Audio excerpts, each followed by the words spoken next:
This will be a short video, not so much to see. My AM modulation meter or amplitude modulation. I'll just power it on. When I'm working on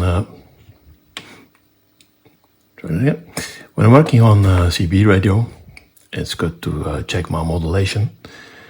And well, this is a digital version of the modulation meter.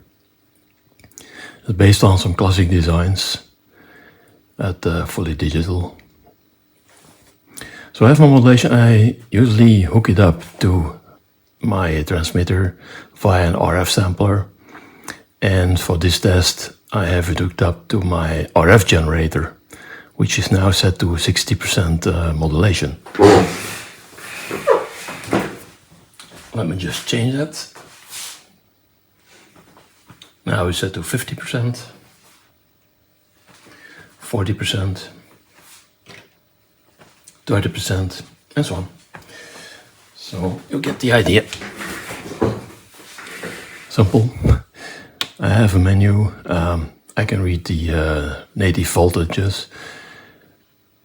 I can calibrate, or I can put the module to sleep.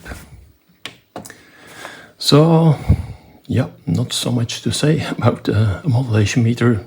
It does what it needs to do, measuring the modulation. And while I was testing a transmitter, I found that my trusted Reese transceiver test master, which I suspected for a while that it was inaccurate, is in fact inaccurate. So I could see on the oscilloscope, on the RF tab, my modulation, and on this one. So I could confirm that the other one is way off, but it's almost 50 years old, so it was time for something digital. The modulation meter module, the usual display, rotary encoders. I don't use all the functions for the rotary encoders at the moment, but future expansion, as we say. RF input, always use an RF sampler. I use a 30 dB RF sampler, otherwise I will blow up the front end of this. The board, ESP32, as usual. ADS 1115, 4-channel analog to digital converter. If I need more precision than the ESP can do, I use these. I bought a bunch of them, I still have some in stock, always handy. I use them in many projects. The usual input protection, clamping diodes, dividing network, filters, and so on. Then the input circuit has a diode in there, a Schottky diode, that will detect the RF signal. And so what's on the end is the demodulated signal, DC coupled. Now there's a little bias on the diode, so forward bias, so it's very sensitive to low volume signals. A couple of op-amps, some quad op-amps. One of the op-amps is used as an input amplifier. I can set the gain. I have a little offset circuit here. As you can see, a few add-ons here. I made a small mistake. So it is based on some classic designs from Motorola, for example. And I tested it in LT Spice. Everything looked good.